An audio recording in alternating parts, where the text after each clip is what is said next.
Welcome to Career Journeys, a series of videos by the Consortium for Public Education. Here we explore the career experiences and pathways of professionals from a wide variety of careers to help you think about the skills you'll need and the paths you might take after high school.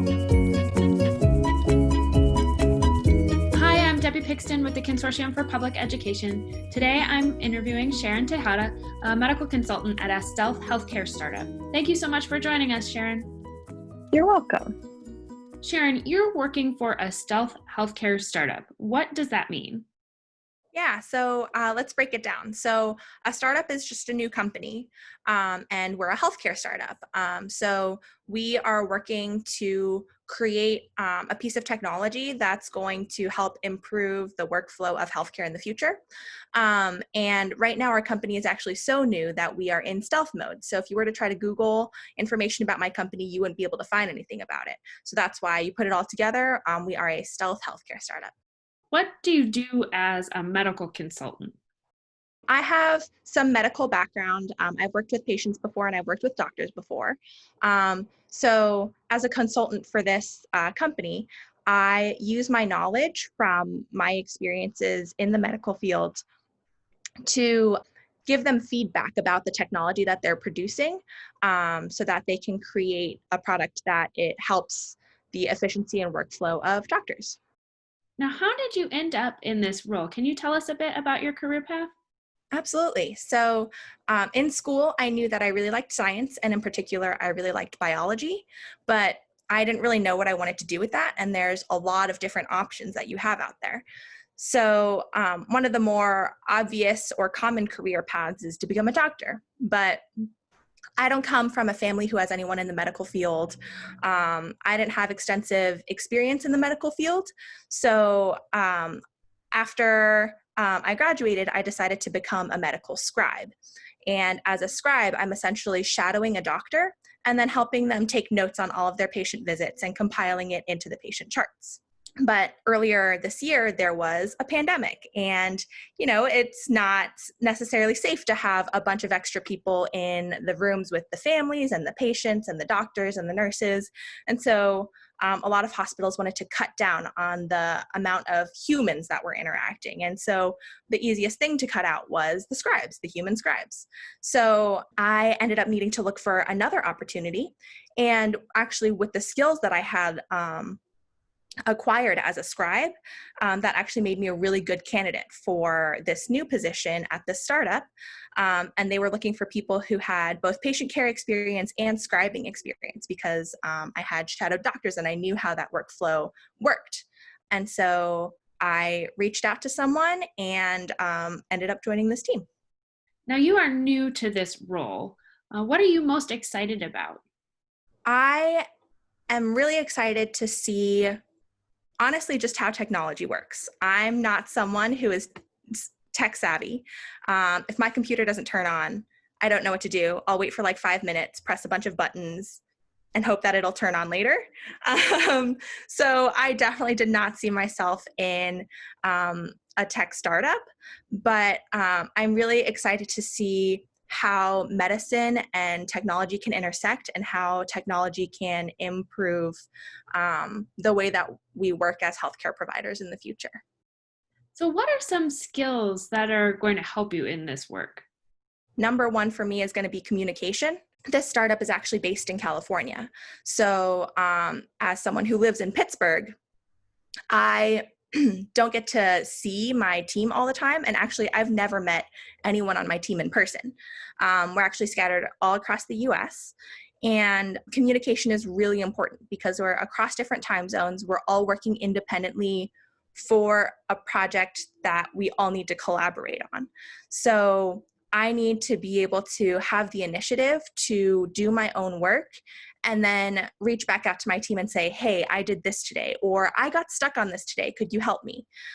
So communication is really important, especially now that so many people are working remotely.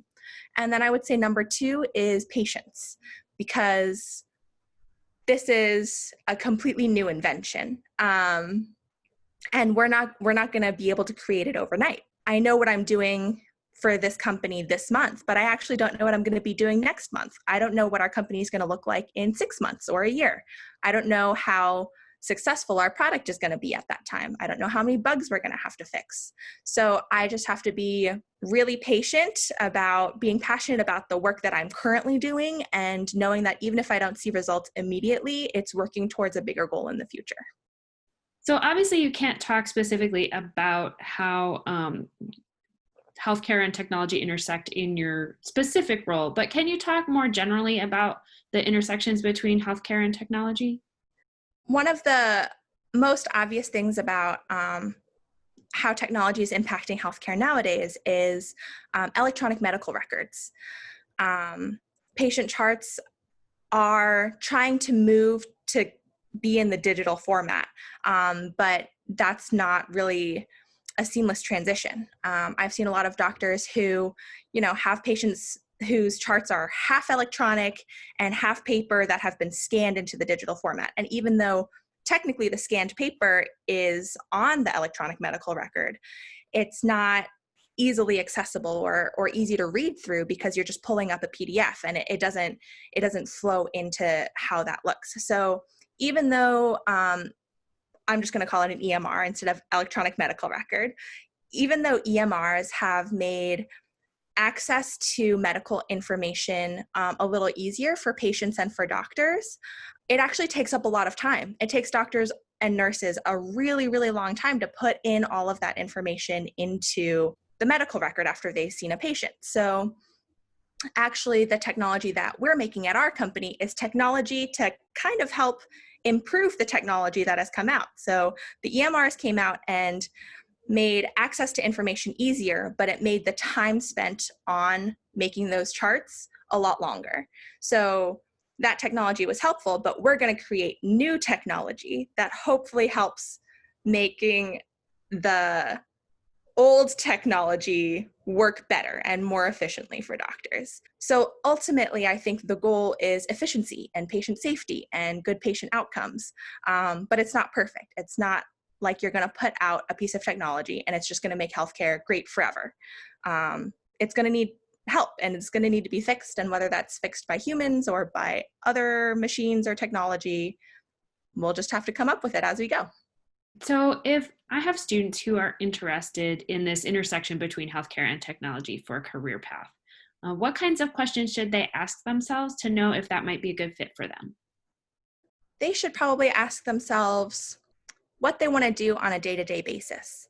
If you're a student who's interested in the intersection between medicine and technology, your ultimate goal is probably to contribute to the improvement of healthcare or the making of new technology, and keep that at heart.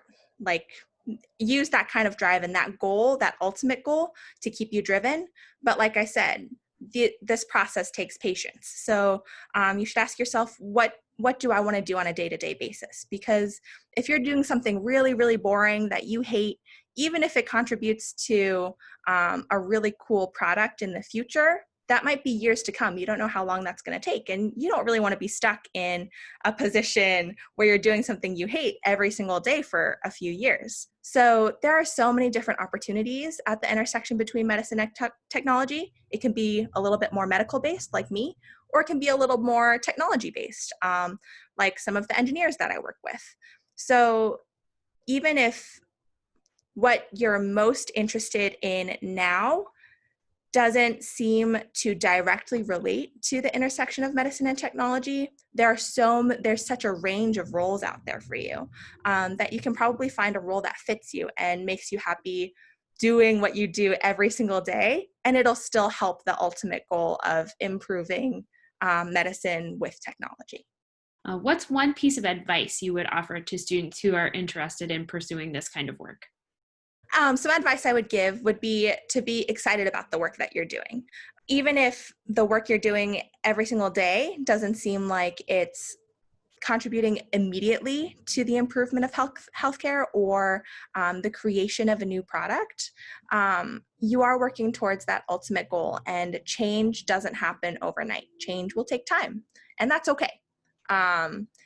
We have to learn from our experiences and the current state of what medicine and technology look like and make changes to that over time. And it's not going to be perfect, and that's okay. So if you get stuck, that's okay. And if you feel like you're moving at a snail's pace, that's okay, because you're moving. And even if it feels like you get stuck or something you try doesn't work, it's all a science experiment, right? You created a hypothesis and it didn't work. So we're going to learn from that and just try again. So it'll be okay. Sharon, this has been really wonderful. Thank you so much for sharing your thoughts and experiences with us today. Thanks for taking the time.